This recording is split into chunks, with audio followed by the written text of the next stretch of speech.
ಬೆಳಗಾವಿ ಅಧಿವೇಶನ ಮುಗಿದು ಹೋಗಿದೆ. ಈ ಅಧಿವೇಶನದ ಸಂದರ್ಭದಲ್ಲಿ ವಿಪಕ್ಷಗಳು ಆಡಳಿತ ಪಕ್ಷವನ್ನ ಕಟ್ಟಿ ಹಾಕೋದ್ರಲ್ಲಿ ಎಡವಿದ್ವಾ ಅನ್ನುವಂಥ ಪ್ರಶ್ನೆ.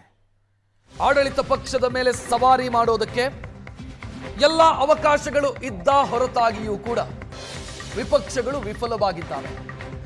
ಸರ್ಕಾರಕ್ಕೆ ಸವಾಲೆಸೆಯೋದಕ್ಕೆ ಎಡವಿದ್ವಾ ವಿಪಕ್ಷಗಳು ಅನ್ನುವಂಥ ಪ್ರಶ್ನೆ. ಎರಡೂ ಪಕ್ಷದ ಅಂದ್ರೆ ಬಿಜೆಪಿ ಮತ್ತು ಜೆಡಿಎಸ್ನ ಹಿರಿಯ ನಾಯಕರ ಕಾರ್ಯವೈಖರಿಯ ಬಗ್ಗೆ ಪಕ್ಷದಲ್ಲೇ ಅಪಸ್ವರ ಸೃಷ್ಟಿಯಾಗಿದೆ.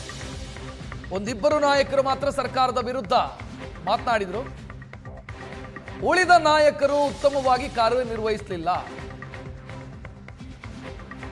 ಅಂತ ಜೆಡಿಎಸ್ನ ಕೆಲ ಯುವ ಶಾಸಕರು, ಈ ಕಡೆ ಬಿಜೆಪಿಯ ಶಾಸಕರು ಕೂಡ ಅಸಮಾಧಾನ ವ್ಯಕ್ತಪಡಿಸಿದ್ದಾರೆ. ಅವಕಾಶಗಳು 108 ಇದ್ವು, ಅವಕಾಶವನ್ನ ಬಳಸಿಕೊಳ್ಳಲಿಲ್ಲ. ಆ ಮೂಲಕ ಆಡಳಿತ ಪಕ್ಷ ಮುಜುಗರಕ್ಕೆ ಸಿಲುಕಿಸುವಂತ ಎಲ್ಲ ಅವಕಾಶಗಳಿತ್ತು. ಆಡಳಿತ ಪಕ್ಷವನ್ನ ಅದು ಯಾವುದನ್ನು ಮಾಡದೆ ಸಿಕ್ಕ ಅವಕಾಶವನ್ನ ಕೈ ಚೆಲ್ಲಿದ್ರು ಅನ್ನುವಂತ ಅಸಮಾಧಾನದ ಮಾತುಗಳು ವಿಪಕ್ಷದ ಒಳಗೆ ಕೇಳಿ ಬರ್ತಾ ಇದೆ. ಹಿರಿಯ ನಾಯಕರ ಕಾರ್ಯವೈಖರಿಯ ಬಗ್ಗೆ ವಿಪಕ್ಷ ನಾಯಕರು ಇರ್ಬೋದು, ಬೇರೆ ಬೇರೆ ನಾಯಕರು ಇರ್ಬೋದು. ಆಡಳಿತ ಪಕ್ಷವನ್ನ ಕಟ್ಟಿ ಹಾಕೋದಕ್ಕೆ, ಮುಜುಗರಕ್ಕೆ ಸಿಲುಕಿಸೋದಕ್ಕೆ, ಇಕ್ಕಟ್ಟಿಗೆ ಸಿಲುಕಿಸೋದಕ್ಕೆ ಎಲ್ಲಾ ರೀತಿಯ ಅವಕಾಶಗಳಿದ್ದಾಗಲೂ ಕೂಡ ಅದನ್ನು ಬಳಸಿಕೊಳ್ಳಲಿಲ್ಲ. ಬದಲಾಗಿ ಆಡಳಿತ ಪಕ್ಷಕ್ಕೆ ಪೂರಕವನ್ ಅನ್ನೋ ರೀತಿಯಲ್ಲಿ ವರ್ತಿಸಿದ್ರು ಅನ್ನೋ ಆರೋಪಗಳು ಕೇಳಿ ಬರ್ತಾ ಇದೆ, ಅಸಮಾಧಾನಗಳು ಕೇಳಿ ಬರ್ತಾ ಇದೆ. ಸರ್ಕಾರದ ವಿರುದ್ಧ ಇಷ್ಟೆಲ್ಲ ಹಸ್ತಾ ಇದ್ರೂ ಕೂಡ ನೋಡ್ತಾ ಇದ್ದೀರಿ, ಲಿಸ್ಟೇ ಗಮನಿಸ್ತಾ ಇದ್ದೀರಿ.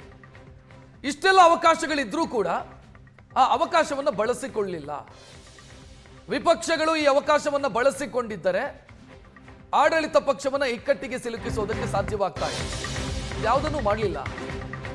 ವಿರೋಧ ಪಕ್ಷ ಸೈಲೆಂಟ್ ಆಗಿತ್ತು ಅನ್ನೋ ಅಸಮಾಧಾನ ವಿರೋಧ ಪಕ್ಷದ ಒಳಗೆ ಕೇಳಿ ಬರ್ತಾ ಇರೋದು.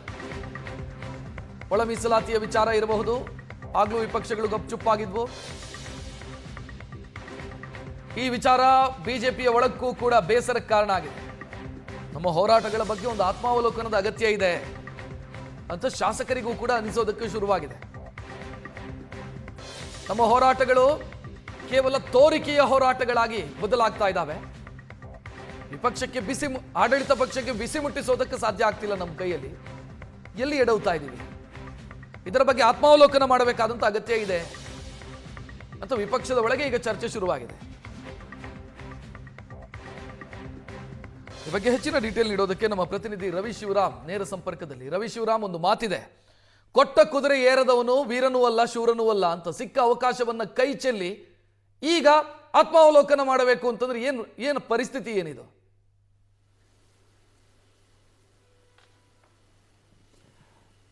ರಕ್ಷತ್, ಪರೀಕ್ಷೆ ಇದೆ ಅಂತ ಹೇಳಿ ಪರೀಕ್ಷೆಗೆಲ್ಲ ಉತ್ತಮವಾಗಿ ತಯಾರಿಯನ್ನು ಮಾಡಿಕೊಂಡ ವಿದ್ಯಾರ್ಥಿ ಪರೀಕ್ಷೆಯ ಹಾಲಲ್ಲಿ ಮಾತ್ರ ಏನೂ ಬರೆದಿಲ್ವಂತೆ. ಮನೆಗೆ ಬಂದುಬಿಟ್ಟು ಪೇರೆಂಟ್ಸ್ ಹತ್ರ ಹೇಳ್ತಾರೆ, ಇಲ್ಲ ಚೆನ್ನಾಗಿ ಓದಿದೆ, ಅಲ್ಲಿ ಹೋದಾಗ ಮರ್ತೋಯ್ತು ಅಂತ. ಬಿಜೆಪಿ ಕಥೆಯು ಬಹುಶಃ ಹಾಗೆ ಆಗಿತ್ತು ಅಂತ ಅನ್ಸುತ್ತೆ. ಬೆಳಗಾವಿಯಲ್ಲಿ ಸುವರ್ಣಸೌಧದಲ್ಲಿ ಅಧಿವೇಶನ ಆಗುತ್ತೆ. ಆ ಸಂದರ್ಭದಲ್ಲಿ ನಾವು ಏನೆಲ್ಲ ಚರ್ಚೆಯನ್ನು ಮಾಡಬೇಕು, ಹೇಗೆ ಸರ್ಕಾರವನ್ನು ಇಕ್ಕಟ್ಟಿಗೆ ಸಿಲುಕಿಸಬೇಕು, ಸರ್ಕಾರದ ಕಾರ್ಯವೈಖರಿಯನ್ನು, ಸರ್ಕಾರದ ಸರಿ ತಪ್ಪುಗಳನ್ನು ಹೇಗೆ ವಿಮರ್ಶೆ ಮಾಡಬೇಕು ಅನ್ನೋ ಕುರಿತಾಗಿ ವಿಪಕ್ಷ ಬಿಜೆಪಿ ಸಾಕಷ್ಟು ಮೀಟಿಂಗ್ಗಳನ್ನು ಮಾಡಿತ್ತು. ಬೆಂಗಳೂರಿನಲ್ಲಿ ಆ ಸಮನ್ವಯ ಸಮಿತಿ ಸಭೆಯನ್ನು ಮಾಡಿತ್ತು ಜೆಡಿಎಸ್ ಜೊತೆ. ಕುಮಾರಸ್ವಾಮಿ ಅವರು ಸ್ವತಃ ಭಾಗಿಯಾಗಿದ್ದರು. ಬಿಜೆಪಿಯ ಪ್ರಮುಖ ಶಾಸಕರೆಲ್ಲರೂ ಕೂಡ ಅದರಲ್ಲಿ ಬಂದು ಚರ್ಚೆಯನ್ನು ಮಾಡಿದರು. ಹೇಗೆ ಯಾವ ವಿಚಾರವನ್ನು ಮೊದಲು ಎತ್ತುಕೊಂಡು ಅದನ್ನು ಸರ್ಕಾರವನ್ನು ಇಕ್ಕಟ್ಟಿಗೆ ಸಿಲುಕಿಸಬೇಕು ಎನ್ನುವ ಕುರಿತಾಗಿ ಚರ್ಚೆಗಳಾದವು. ಆದರೆ ಅದು ಸದನದಲ್ಲಿ ಹೆಚ್ಚಾಗಿ ಪ್ರತಿಧ್ವನಿಸಲಿಲ್ಲ ಎನ್ನುವಂಥದ್ದು ಈಗ ಬಿಜೆಪಿ ಒಳಗಡೆ ಮತ್ತು ಜೆಡಿಎಸ್ನಲ್ಲೂ ಕೂಡ ಚರ್ಚೆ ಆಗ್ತಾ ಇರುವಂಥ ವಿಚಾರ. ಕುಂದುಕೂರು ಅವರು ನಿನ್ನೆ ಬಹುಶಃ ಅವರ ಕ್ಷೇತ್ರದಲ್ಲಿ ಯಾವುದೋ ಒಂದು ಖಾಸಗಿ ಚಾನಲ್ ಕೂಡ ಮಾತನಾಡಿದ್ದಾರೆ.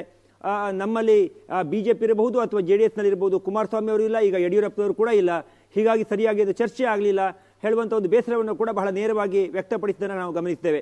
ಜೊತೆಗೆ ಬಿಜೆಪಿಯಲ್ಲಿ ಇನ್ನೂ ಕೂಡ ಯಾರು ಬಹಿರಂಗವಾಗಿ ಬಂದು ಮಾಧ್ಯಮಗಳ ಮುಂದೆ ಹೇಳಿಕೆಯನ್ನು ಕೊಡದೇ ಇದ್ರೂ ಕೂಡ ರಕ್ಷತ್, ಸ್ವಲ್ಪ ದಿನಗಳಲ್ಲಿ ಬಹುಶಃ ಅದರ ಬಗ್ಗೆಯೂ ಕೂಡ ಚರ್ಚೆ ಆಗುವಂಥ ಮತ್ತು ಮಾಧ್ಯಮಗಳಿಗೆ ಬಂದು ಹೇಳಿಕೆಯನ್ನು ಕೊಡುವಂಥ ಸಾಧ್ಯತೆಗಳು ಇದೆ ಎನ್ನುವಂಥದ್ದನ್ನು ಮೂಲಗಳು ಹೇಳ್ತಾ ಇದ್ದಾವೆ. ಪ್ರಮುಖವಾಗಿ ತುಂಬ ವಿಚಾರಗಳಿದ್ದಾವೆ. ಆದರೆ ಬಿಜೆಪಿಯವರು ಏನು ಚರ್ಚೆ ಮಾಡಲಿಲ್ಲ ಅನ್ನೋದಕ್ಕಿಂತ ಟಚ್ ಆ್ಯಂಡ್ ಗೋ ಅದನ್ನು ಒಂದಿಷ್ಟು ಸ್ಪರ್ಶ ಮಾಡಿದಾಗ ಮಾಡಿದ್ದು, ಹಾಗೆ ಮುಂದಕ್ಕೆ ಹೋಗಿದ್ದು ಬಿಜೆಪಿ ಮಾಡಿದ ಕಾರ್ಯಶೈಲಿ ಆಗಿತ್ತು.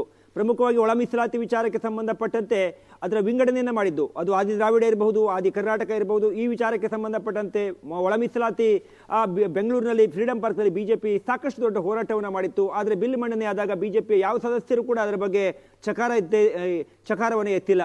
ಅದಾದ ಬಳಿಕ ಬಿಜೆಪಿ ಬೊಮ್ಮಾಯಿ ಅವರ ಅವಧಿಯಲ್ಲಿ 40% ಆರೋಪವನ್ನು ಹೊತ್ತಿತ್ತು. ಆದರೆ ಆ 40% ಆರೋಪಕ್ಕೆ ಯಾವುದೇ ಸಾಕ್ಷ್ಯಾಧಾರಗಳಿಲ್ಲ ಅಂತ ಹೇಳಿ ಸಮಿತಿ ವರದಿಯನ್ನು ಕೊಡ್ತು. ತನ್ನ ಮೇಲೆ ಬಂದಂಥ ಆರೋಪವನ್ನು, ತನ್ನ ಮೇಲೆ ಬಂದಂಥ ಗಂಭೀರವಾದ ಒಂದು ಅಲಿಗೇಷನ್ ಏನಿತ್ತು ಅದು ಸರಿಯಲ್ಲ ಅಂತ ಹೇಳಿ ಸರ್ಕಾರಕ್ಕೆ ಚಾಟಿ ಬೀಸುವಂಥ, ಇವತ್ತು ಆಡಳಿತ ನಡೆಸ್ತಾ ಇರುವಂಥ ಸರ್ಕಾರಕ್ಕೆ ಚಾಟಿ ಬೀಸುವ ರೀತಿಯಲ್ಲಿ ಸಮಿತಿ ವರದಿಯನ್ನು ಕೊಡ್ತು.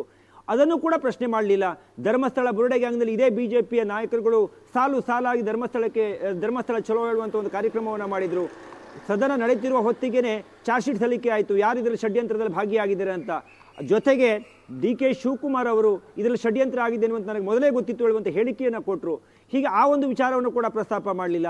ಹಾಗೆಯೇ ಬೆಂಗಳೂರಿನ ರಸ್ತೆ ಗುಂಡಿಗಳ ಬಗ್ಗೆ ITಯ ಉದ್ಯಮಿಗಳು ಪತ್ರವನ್ನು ಬರೆದರು. ಅದ್ರ ಜೊತೆಗೆ ಅಪಾರ್ಟ್ಮೆಂಟ್ ನಿವಾಸಿಗಳಿರ್ಬೋದು, ಅದರ ಸಂಬಂಧಪಟ್ಟ ಸದಸ್ಯರು ಸರ್ಕಾರಕ್ಕೂ ಮತ್ತು ಅಥವಾ DK ಶಿವಕುಮಾರ್ ಮತ್ತು ಅವ್ರಿಗೊಂದಿಷ್ಟು ವಾಕ್ಸಮರವೇ ಆಯಿತು. ಅದ್ಯಾವುದನ್ನು ಕೂಡ ಸರ್ಕಾರವನ್ನು ಇಕ್ಕಟ್ಟಿಗೆ ಸಿಲುಕಿಸುವಲ್ಲಿ ಅಥವಾ ಸರ್ಕಾರವನ್ನು ಜೋರಾಗಿ ಪ್ರಶ್ನೆ ಮಾಡುವಲ್ಲಿ ಬಿಜೆಪಿ ಎಡವಿತು ಎನ್ನುವಂಥದ್ದು ಒಂದು ಚರ್ಚೆ ಸಾಕಷ್ಟು ಗಂಭೀರವಾಗಿ ಸದನದಲ್ಲಿ ಪಾರ್ಟಿಯ ಒಳಗಡೆ ಆಗ್ತಾ ಇದೆ. ಹೀಗಾಗಿ ಇದನ್ನು ಯಾವ ರೀತಿ ಮುಂದೆ ತೆಗೆದುಕೊಂಡು ಹೋಗ್ತಾರೆ. ಪ್ರಮುಖವಾಗಿ ರಕ್ಷತ್ 2 ವಾರಗಳ ಕಾಲ ನಡೆದಂಥ ಸುವರ್ಣಸೌಧದ ಅಧಿವೇಶನದಲ್ಲಿ ಸೋಮವಾರ ದಿವಸ ಸದನವನ್ನು ಅಡ್ಜರ್ನ್ ಮಾಡಲಾಯಿತು. ಕಾರಣ ಮೇಟಿಯವರು ಅಕಾಲಿಕ ನಿಧನವನ್ನು ಹೊಂದಿದ್ರು. ಅದಾದ ಬಳಿಕ ಮಂಗಳವಾರ ಮತ್ತು ಶುಕ್ರವಾರ ತನಕ ಅಂದರೆ 4 ಡೇಸ್ ಉತ್ತರ ಕರ್ನಾಟಕ ಭಾಗದ ಬಗ್ಗೆ ಚರ್ಚೆ ಆಯಿತು. ಅದಾದ ಬಳಿಕ ನೆಕ್ಸ್ಟ್ ಮಂಡೇ ಶಾಮನೂರು ಶಿವಶಂಕರಪ್ಪ ಅವರು ನಿಧನ ಆದರು. ಹಾಗಾಗಿ ಅಲ್ಲಿ ಅಡ್ಜರ್ನ್ ಆಯಿತು. ಒಟ್ಟಾರೆಯಾಗಿ ಚರ್ಚೆ ಮಾಡೋದಕ್ಕೆ ಸಿಕ್ಕಿದ್ದು 2 ವಾರದಲ್ಲಿ ಕನಿಷ್ಠ 8 ದಿನಗಳು ಮಾತ್ರ, 8 ಅಥವಾ 9 ದಿನಗಳ ಕಾಲ ಮಾತ್ರ ಚರ್ಚೆಯನ್ನು ಮಾಡಲಾಗಿದೆ. ಆ ಚರ್ಚೆಯ ಅವಧಿಯಲ್ಲಿ ಸರ್ಕಾರಕ್ಕೆ ಪ್ರಶ್ನೆಯನ್ನು ಮಾಡುವಂಥ ರೀತಿ ಇರಬಹುದು ಅಥವಾ ಸರ್ಕಾರವನ್ನು ಒಂದು ಆಗಿರುವಂಥ ಸಮಸ್ಯೆಗಳ ಬಗ್ಗೆ ಪ್ರಶ್ನೆಯನ್ನು ಮಾಡುವ ರೀತಿಯಲ್ಲಿ ಬಿಜೆಪಿ ಮತ್ತು JDS ಎಲ್ಲೋ ಎಡವುತ್ತೆ ಅನ್ನುವಂಥದ್ದು ಸ್ವತಃ ಈಗ ಆ ಪಾರ್ಟಿಯಲ್ಲಿ ಆಗ್ತಾ ಇರುವಂಥ ಆಂತರಿಕ ಚರ್ಚೆ. ರಕ್ಷತ್, ಥ್ಯಾಂಕ್ ಯು ರವಿ ಮಾಹಿತಿಗೆ.